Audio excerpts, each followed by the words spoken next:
Hey, hi guys. Welcome to the viewers to another episode of Beyond Compliance, where we talk all things procurement. We are all based right now in Trinidad and Tobago, but we also talk about what's happening regionally in public procurement in this podcast as well. So, how are you guys going? What's our topic for today? Oh, there's some brilliant topics, brilliant questions here.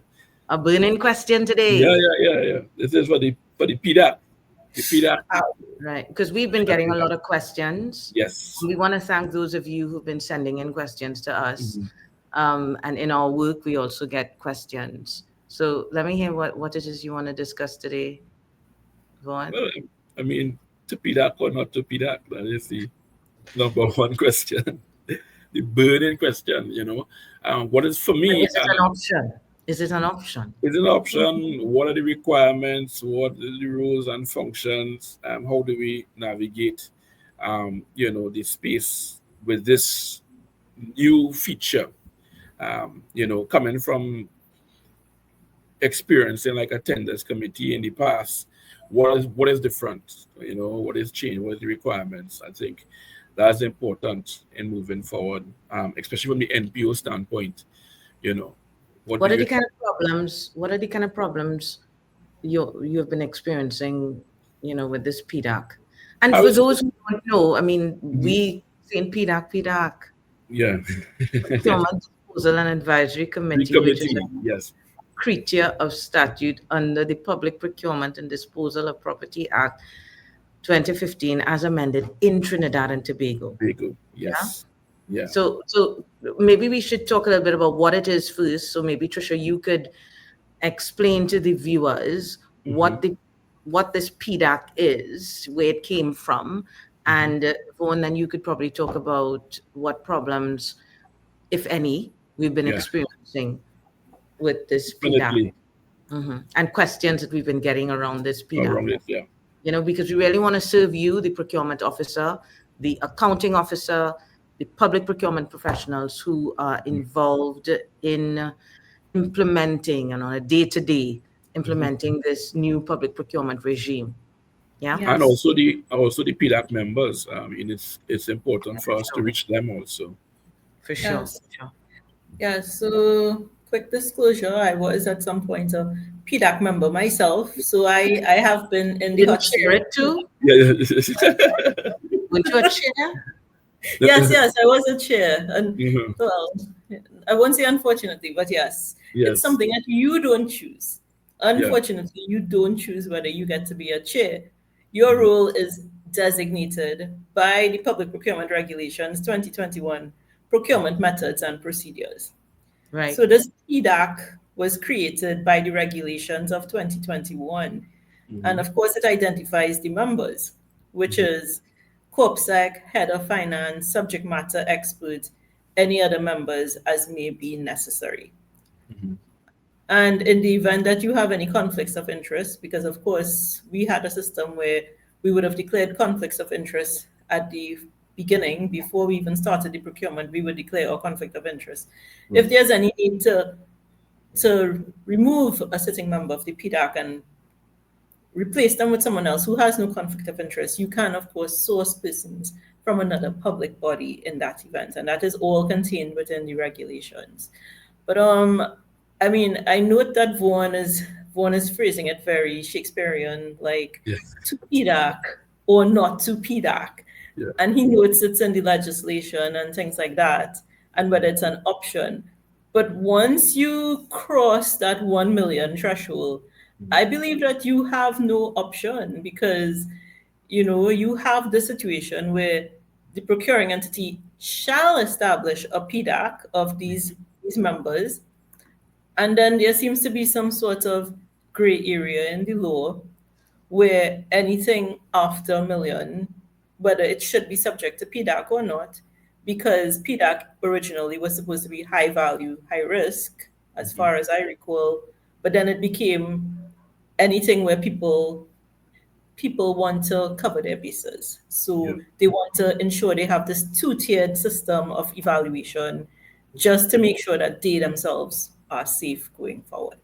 So Yeah. And I think for me, it's interesting that you said the two-tier level of evaluation, because I think that is where we encounter the problems.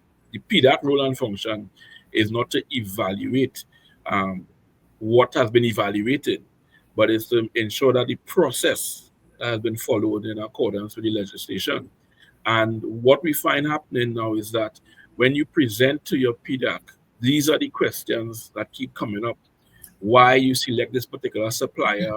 Why did you consider the following? But those are not the questions to be asked by PDAC. And that second round of evaluation, it presents its own challenge, because the PDAC is sending back, the evaluation process to be redone, and not looking at the procurement process as per the act. They're looking at that. Why was this supplier selected? Now, remember, this supplier would have been selected based on the RFP and the criteria in the RFP. So what I've found happening is that a lot of the issues that the professionals encounter in their day-to-day seeps into the PDAC. So if you have a particular supplier who is non-responsive, or says to you, I'm not going to deliver unless you give me the payment, that now seeps into the decision-making process, whereas that wasn't a criteria for selection in the RFP.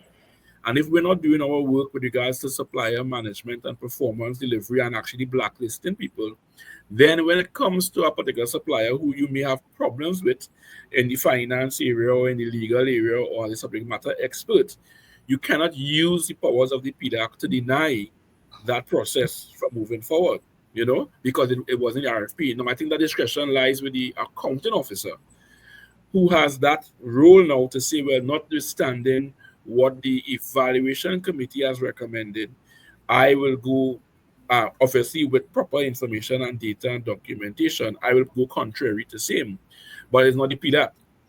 So you find right now, one of the biggest challenges you have is that projects getting stalled at the PDAC level, because in my opinion, the PDAC is kind of overstepping their role and function and acting as a pseudo tenders committee, because that's what we knew in the past. The tenders committee was the be all and end all of the decision making process for the awards of contract.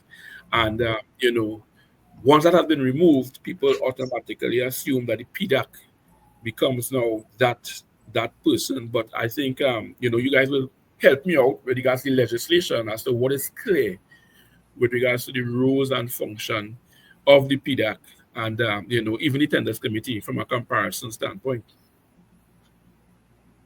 Yeah, we'll get there, but yeah, what I find interesting about what you're saying. You're saying that the PDAC is sending things back, and a lot of things are being stuck Yes, at the PDAC level. That's what you're saying. Yes.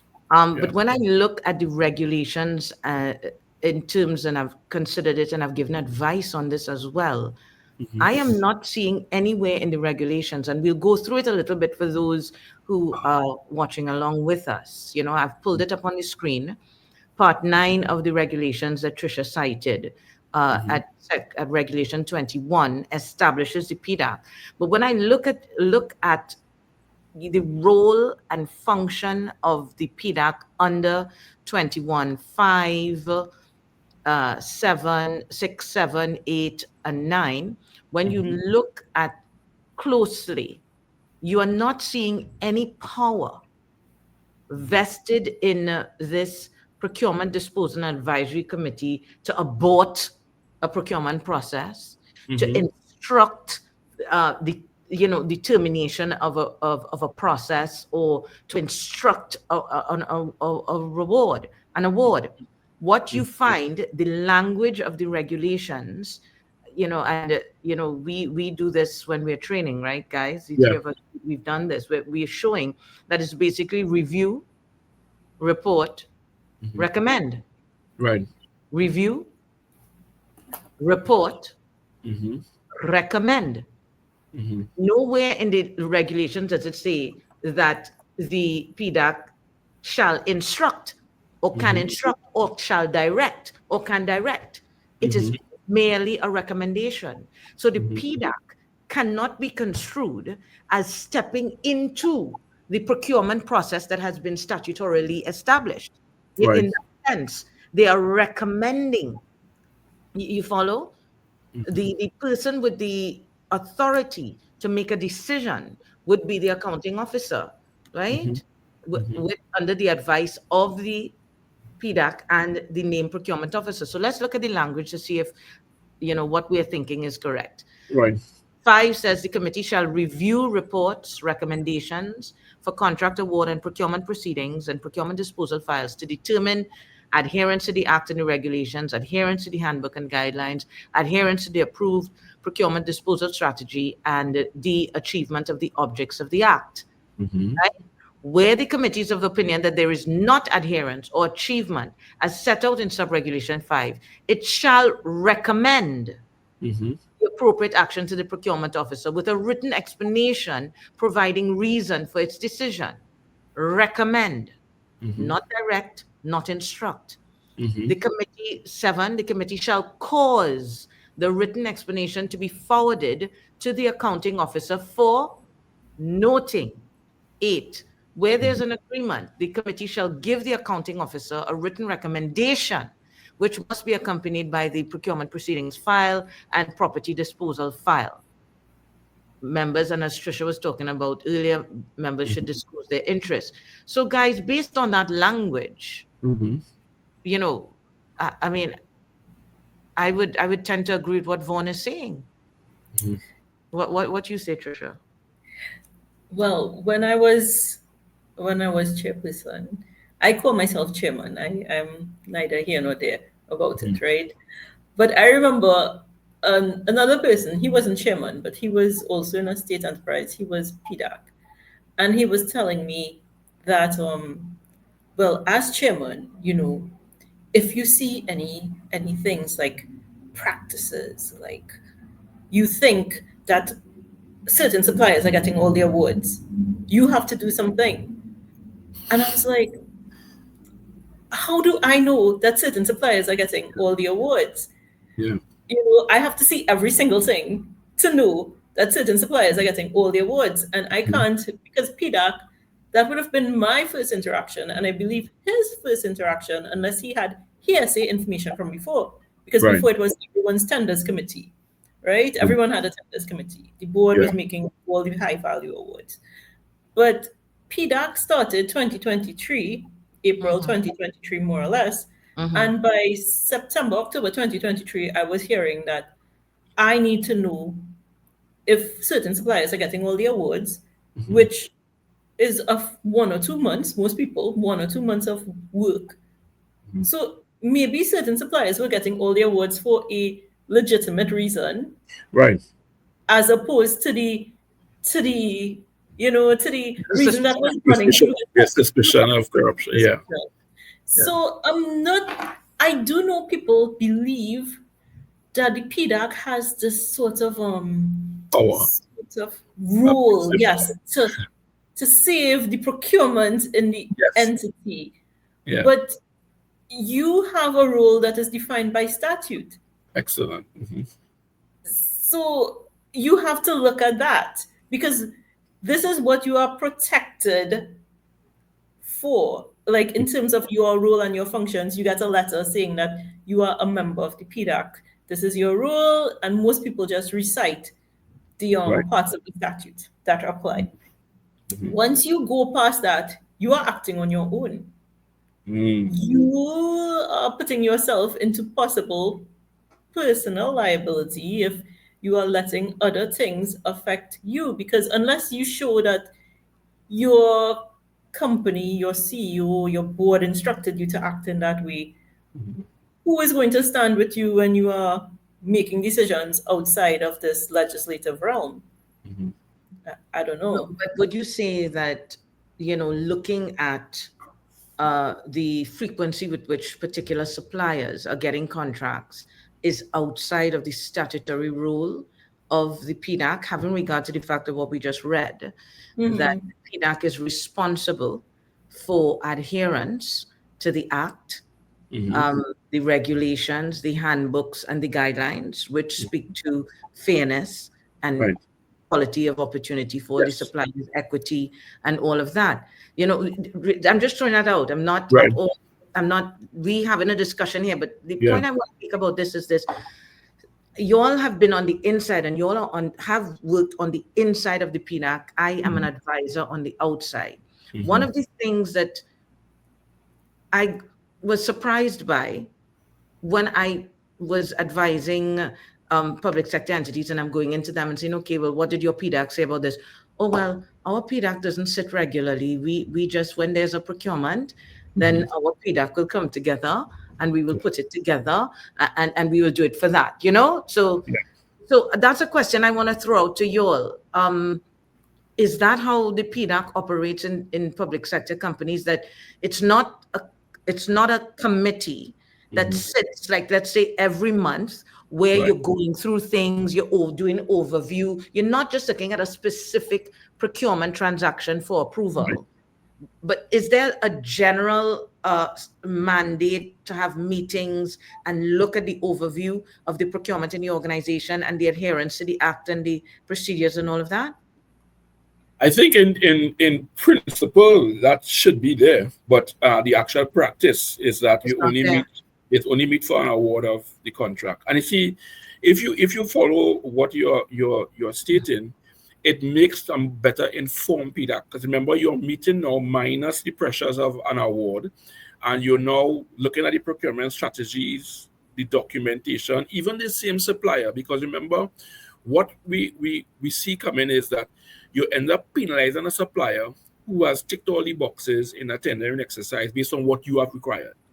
And what the PDAC should be doing is looking to see, well, how can we now enhance our RFP document that's going to give Yes, us that absolutely. ability to say, well, all right, if you received X amount of contracts from the company at any given point in time or for the period, we reserve the right to go to the next person based on resourcing. No, I'm not saying Well, it's not. I mean, to review, because I think Yeah, what somebody getting all the contracts, it's a red flag, right. but it's not something that's against the law. It's not against the law, If exactly. they It's not have against the law. duly, properly won Yeah, their exercises, if they are the yeah, best and they consistently are the best, there's nothing wrong with that. But it certainly is yeah, a red flag that a PDAC should look right. at and go and really look carefully at the industry and make Yeah. sure that they have been winning Well, let me give fairly. you a real example. We will go to the database and we will go in the line of business, and we will see potentially 200 individuals registered or unpre-qualified on that particular line of business, and invite all of them. Yet when the pre-submission meeting or the site visit meeting or time for submission, only 10 people submitting. Because while we have this, I will want to say a myth that people tripping over themselves for government contracts, the reality is a lot of contractors and suppliers are very cautious, especially where payment is concerned, because there has been a very piss poor history of payment in the past. So a lot of contractors or suppliers definitely will choose which which public entities they will go with, if they know that they will receive the level of funding and the level of payment in a timely fashion and will not respond to others. So what you have in the pool right now is a number of contractors and suppliers who are willing to do business, who have actually passed the tests of submitting in the past to our requirements, and who will continue to pass once we don't adjust our RFP or the criteria accordingly. So what you see is really what you call red flags is really a symptom of the current situation in public sector procurement.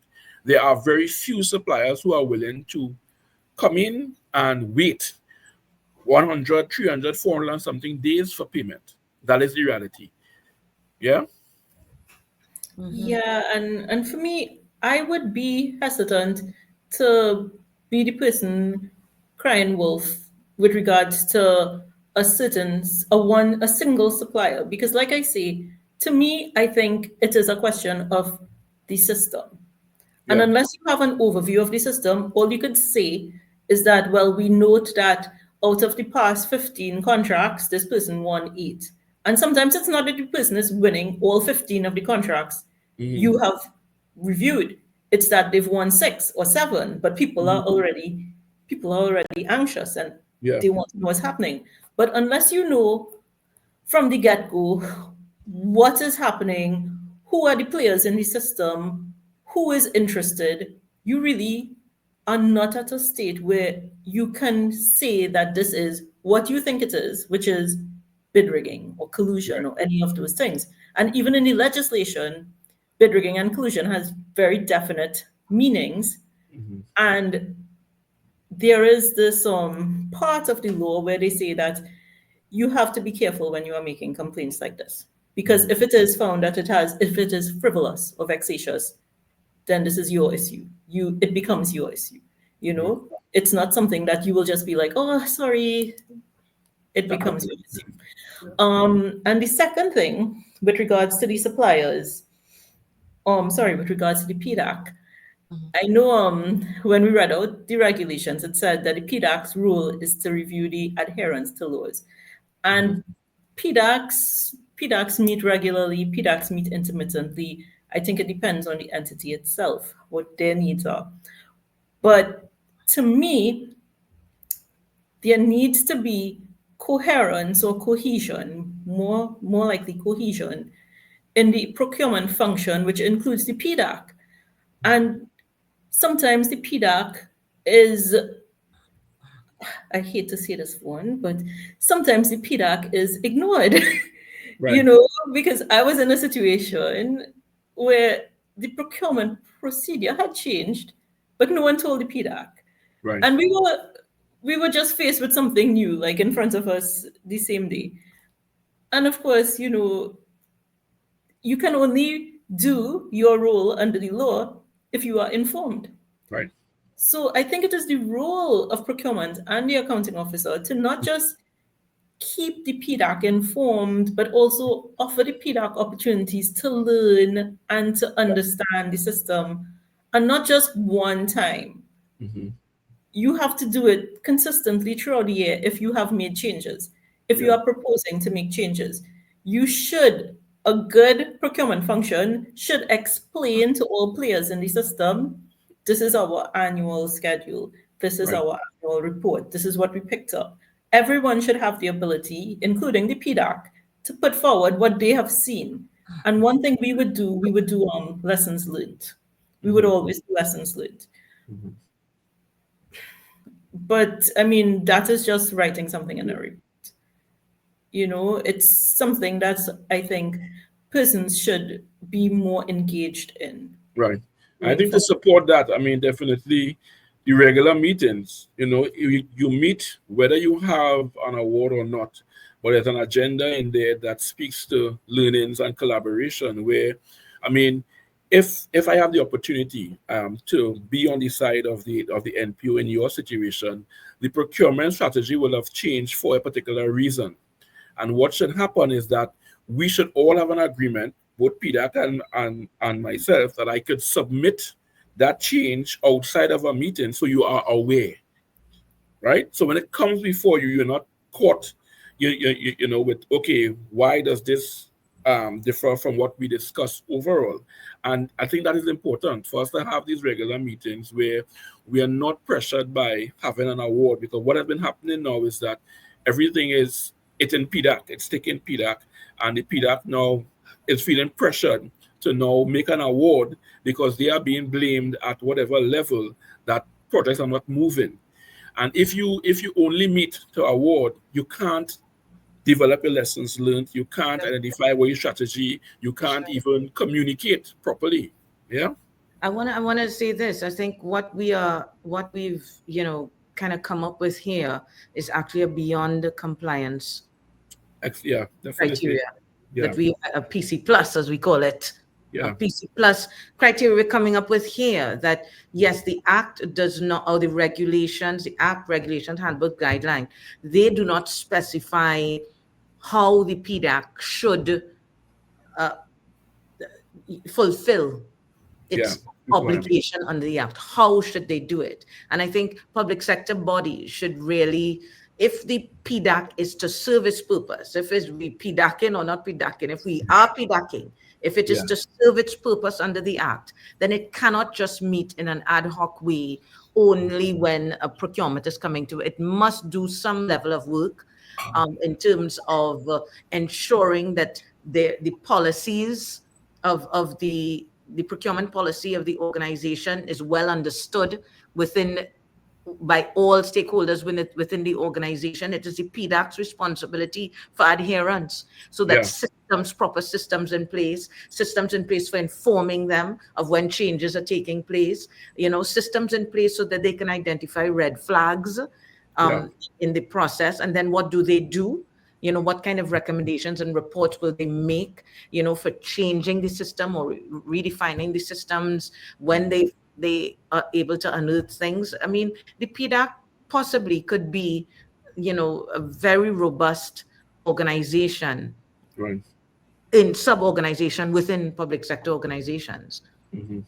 It's up to the organization and the PDAC members now and the board to support the PDAC, to say, yes, okay, PDAC, you have the power to do A, B, C, and D within the organization. The restriction on that power. So don't get frightened by this particular recommendation, Vaughn, because I know you're saying, a lot. No, don't get frightened. The restriction is review, report, recommend. Yeah. That's the restriction. That's what you can do.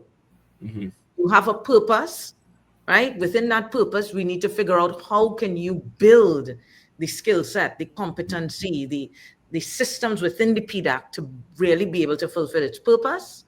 Mm-hmm. And then at the end of the day, all it can do is review, report, and recommend. So it's not as if that they can encroach on the discretionary power of the accounting officer or the discretionary power of the named procurement officer. They really can't. They can recommend. Now, I would say this, before people take this and run with it, that I am saying the NPO and the AO could whatever they want. They will be doing that at their definitely. They will be real problems if they do it and they end up being wrong, right? And they've done something wrong and they've put right. So you have to be very careful if you're not going to follow a recommendation of a PDAC. You will have to have very serious, reasons, properly documented and all of that. And you're opening up yourself immediately for a challenge. Yeah. If any word gets in that, and you know how it is in Trinidad and Tobago with leak. Oh, yeah. Leak documents. So if it ever gets out that the PDAC said no, and you went ahead and say, yes, I'm sorry, and that is leaked, challenge in your bottom. Yeah, so that's a good segue into what I've experienced from the tenders committee side also. Right. Because, from a strategic level, there are certain expectations that, or certain practices that the tenders committee will have put in place where they will have gone to the second or the third proponent in a recommendation based on whatever strategic interest of the organization at that high level. And now, if the accounting officer, as you have indicated, does something contrary, he has to be well guarded. Now, in some of the decisions what's the difference? I think that's a question we need to answer. What's the difference between the old tenders committee that we used to have and this new Procurement Disposal Advisory Committee? Tricia, maybe you could. Yeah. Sorry, Vaughn, before you go into that, Tricia, you could help us with that. What's the difference between the tenders committee and the PDAC? And the PDAC? Well, we do have this table that I don't know if we could pull up the table. Yeah, seeing it. So of course we have this little side by side here, the PDAC versus the tenders committee. And I don't know if we want to we can go through it side by side, of course. So we would have already said that PDAC was established by statute. Contrary to that, the tenders committee is not just established by the board, but also the members are at least one director and then managers. And we would have already seen the composition of the PDAC. Now, of course, Dr. Rose, you would have referred to the powers of the PDAC, and we have put it here as review, report, recommend. However, the tenders committee, their powers are generally, when they were given their letters of appointment, from what I could see, a lot of the tenders committee members would have any and all powers relating to procurement as the board chooses to delegate. Yeah. And of course, because it is a member of the board and the board itself might be in constant communication with that director, it is possible for the board to even enlarge or ratify things that have gone beyond the letter of appointment at the board meeting. So really, this tenders committee it operated in the past as if it was a powerful arm of the board, whereas the PDAC has been, the PDAC is more or less it's been sliced into some sort of sterile creature under statute with no clear allegiance. It's a fight between the procurement officer and the accounting officer and the board somewhere. In abeyance, yeah. No, I mean, this for me, I feel as if in terms of this third rule, quite possibly it would do everyone good if the PDAC had a line of reporting to the board to just clear up and give the board some sort of feeling of comfort and satisfaction in terms of the performance of the statutory functions. Because if you look at things like OSH and other creatures of statute like that, those persons report directly to the board. So in terms of the procurement function, it should be the accounting officer, the named procurement officer, and the chairman of the PDAC. You know, those three people should have the opportunity to speak on the procurement function before the board, in my opinion. And then the last, just to add to that, what has happened is that a number of procurement entities have opted to do this non-objection. So after it goes through PDAC and reaches to the accounting officer sends a non-objection. So it basically a report to the board identifying what has happened with regards to this particular exercise, what did the PDAC say, and then asking for the board's blessing or non-objection to move forward. That has even transcended into certain entities sending to the ministry, so to their line ministry and to their line ministry PDAC for non-objection. I understand that is in the realm of, you know, good relationships and in the absence of this tenders committee trying to fill that gap, but I'm not too sure if legally, if something is to, if let's say a board is to have an issue or a ministerial tenders committee has an issue, if legally they can make any changes or any recommendations after it has passed through a procuring entity's PDAC committee and gone to their accounting officer. And this is where, you know, we have a lot of projects, you know, being stuck also with this non-objection. So where you had this tenders committee was the be-all and end-all of anything and unquestionable, and now you have a sanitized PDAC. The attempts to create that bridge between informing the board, you know, because they have a fiduciary responsibility, in my opinion, may be, you know, balancing a very narrow tightrope on is it legally? So what can they write back to you to say, no, I object to your PDAC having viewed the process and blessed the process, but we have an objection. Yeah. I feel as if the board is placed in a bad position, you know, because even the non-objection, if I was on a board, if any of us were on a board, and we cannot accept any non-objection of anything unless we know exactly how this thing is running ourselves. Yeah. And we have internal audit checking into every single thing that people are whispering in our ears. Right. Because you know people send anonymous reports to the board or whatever it is they are sending to the board. And, you know, a non-objection is to me, it is a very heavy thing. Even though the board is not participating in the procurement, the fact that they are saying there's no objection to this award, it is as if they are accepting everything that has happened. So are we implicating them in it? Is by that non-objection, are we now implicating the board, ring-fencing and bringing them into the process when clearly the legislation has created a space for them to be outside of the award process? Come on. let's take this step by step. Mhm. Legislation has sought to extricate the board from the procurement process, right? However, the legislation cannot extricate the board from its own statutory responsibilities and fiduciary responsibilities leading the organization. It can never do so. Okay? However, if the process has gone through the statutory process for buying, right, and has gotten all the approvals and all of that, a board has to be very careful in disrupting that. They must have some overriding reason outside of the process. The board cannot come and redo the process, reevaluate the process, and do objection or non-objection on the basis of something in the process. You must be relying on your PDAC unless there is some clear evidence that the process was not followed. And the board must be very careful about when it steps in to attempt to do something. But we cannot say that the board cannot.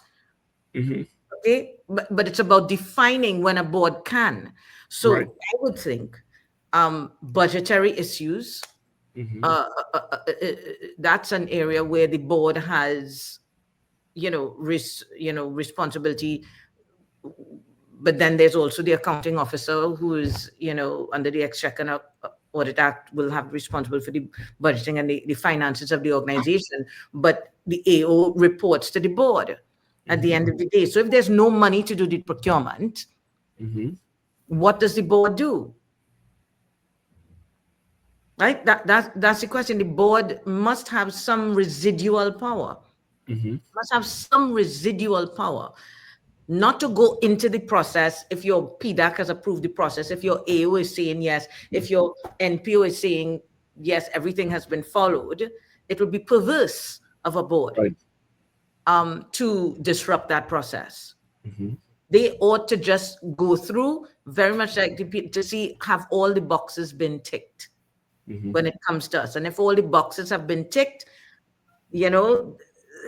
and there is no other overriding consideration within their residual power as the board having fiduciary responsibility for the organization, right? Then you ought to approve. There should be non-objection. Sorry, non-objection. Let me not, change the language that I think has been born out of how to deal with this challenge between the role of the board and the statutory role now of the officers in a public company responsible for public procurement. Right. Yes. And so we come up with non-objection. So I want to tie it into one of the powers of the Tenders Committee in the past. Right. So the Tenders Committee having this strategic view of the organization and a report coming to them recommending a particular supplier. At any given point in time, what you may have in front of you as a committee is 3 or 4 reports.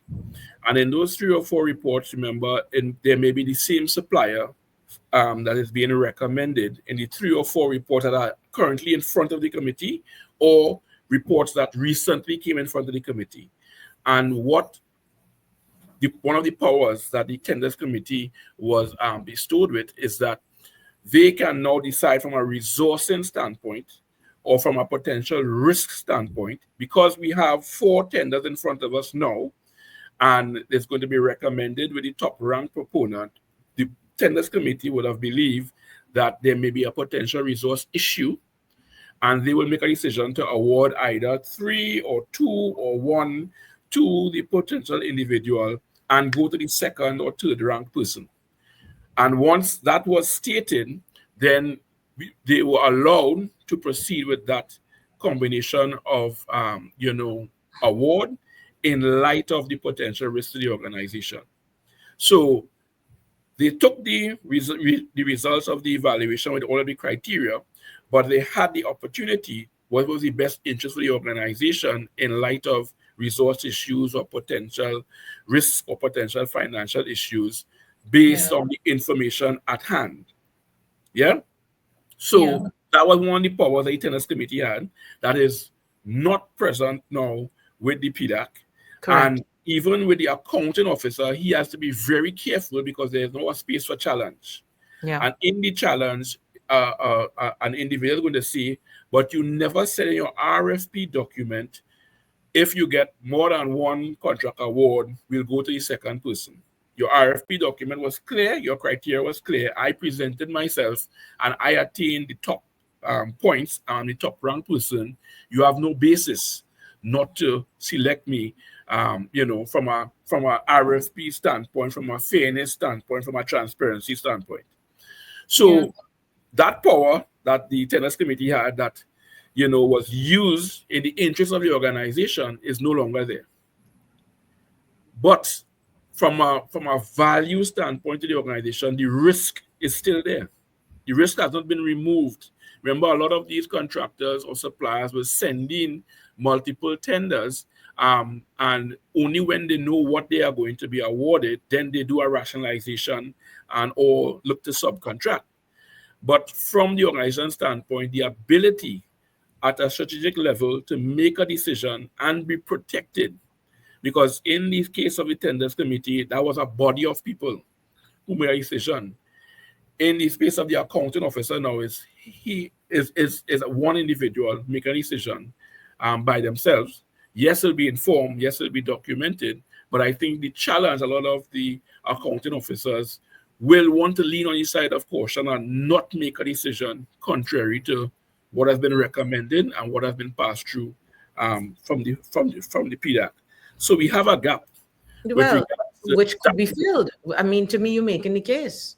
Mm-hmm. We're making the case for actually the residual power of the board, right? Mm-hmm. To address the risk that you identify. And I think also to address that risk, that's why you have to define and revise and refine your RFP in such a way.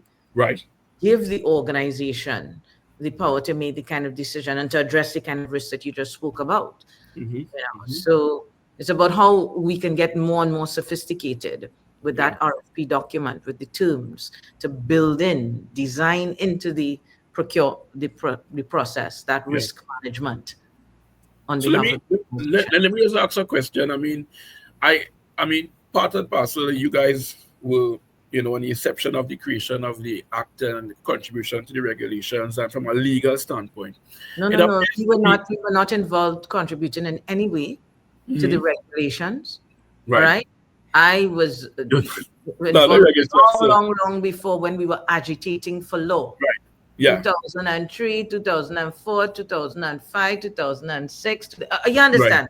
Right. And Tricia was involved in 2015 when they were doing this act. So don't throw that around loosely. Okay. Sorry, but critical of many aspects of the regulation. So don't throw me.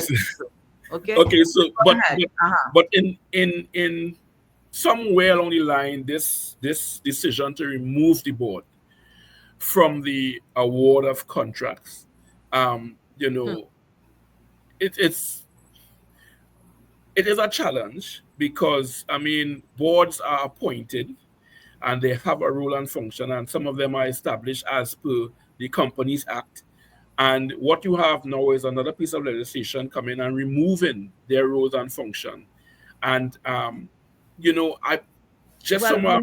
removing their role and function in respect of the award of contract procurement. Yeah. Well, with respect to the procurement process. Right. Not their function to guard the organization from the risk of corruption or from financial risk and reputational risk and all of that. They still have those powers and functions. Right. Right. So is the removal, or is this new creation? So for me, is the PDAC the best vehicle to achieve what are the requirements of the act? Big question. Yeah. It's an interesting. Yeah. It's an interesting question to end on because well, I assume we were ending. Yes. But the whole point of the legislation was to, make procurement, make it in line with what is expected, industry standard, I suppose, and you give the board back its strategic role. It is no longer involved in the procurement. They don't make the procurement decisions. This was part of the act. They continued it in the regulations. But then in the PDAC, they take the servant of the board, which is the corporate secretary, and they put that poor unfortunate servant of the board as the chairperson of the PDAC. So how did you experience? Yes, how did you take the board out if you put the board back in? So then you see the board has non-objection. No, the board is kind of stuck in this weird position where their corporate secretary is the chairperson of this thing and making recommendations. So it's either you deliberately put me with the cynical hat, you deliberately put the CorpSec as the chairperson so that the board would have this funnel through the CorpSec, or you didn't recognize that you were separating the board from the entire thing and from the complete thing. And it doesn't. And the question is whether that was well thought out and well considered to remove the board entirely. I know, it was anti-corruption for us. Everybody's anti-corruption, the board, political appointment, they will put who they want to get. Yeah. And so, sometimes we throw the baby with bath water. Sometimes. Well-intentioned, but. Yeah. What a note to end on. Yeah. But I think we definitely. So should we PDAC, Vaughn? Should we PDAC? Yes, definitely PDAC. And I think the regular meetings and lessons learned, sharing of information, designing the templates, the processes, building a team, because the PDAC team, while it has been prescribed by legislation with some clear members, the NPO is a part of that team, also a non-voting member. And what you want is that cohesion in that team, that when I present something, even in emergencies that we have coming forward, what does the PDAC want to see as part and parcel of the documentation? So it prevents me from having to go back and come again and go back because, probably the type of paper it was printed on wasn't appealing, but just at a base level. But yeah, definitely, I think it's important for the entire organization also, even some of the end users. We all need to be on the same page with regards to the PDAC and what does PDAC require and what are the expectations with regards to really and truly looking at the process and guarding the process from the start to the ultimate finish. Well, for me, I will say when I saw the regulations, this 2021 regulations, and there were the regulations before, I was surprised how they included the PDAC in regulations because they had the opportunity to put any number of evaluation methods and procedures in handbooks and guidelines. But they chose to put the PDAC in regulations, and not just they chose to put it in regulations, they established a composition that is mandatory, shall establish with the following members. So I mean, this is what we have. It is what we have. But to me, it doesn't go to the intention of the act, which was always flexibility, not a one-size-fits-all approach necessarily. Like you recognize everybody has different needs, and this is why you did it with all these possibilities for handbooks, guidelines, regulations, because you were going with a piecemeal approach that persons could build. They could use their own building blocks and construct their own system to need. However, the PDAC has by law established this is your evaluation committee, your second tier evaluation committee. And I mean, this is what we have. And we all have to use it. So if you're using the PDAC, I would advise that you consider your whole procurement function. So it's not the whole procurement cycle alone. Is also the whole procurement function, which is the different players, their different roles, and they are involved throughout the year, not just whenever you need them. So, Yeah, so to PDAC or not to PDAC, I think we go with, Yeah. I mean, if you're removing the board entirely from the function, you Mhm. definitely need a PDAC. Yeah. And I think that's what they realized in the regulations. We need to have some sort of oversight of the procurement function, and that's what the PDAC is. Looking at the time, um, let's close up this episode. I want to thank you all for viewing. If you all have any specific questions, continue to send it to us. You can put it in the comments below, right below this video. Like, subscribe, so that we can get this word out to the procurement professionals who need to hear it and who need advice and support.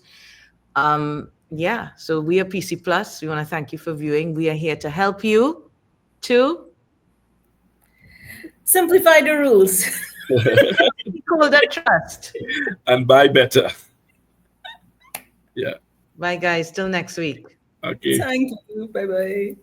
Bye.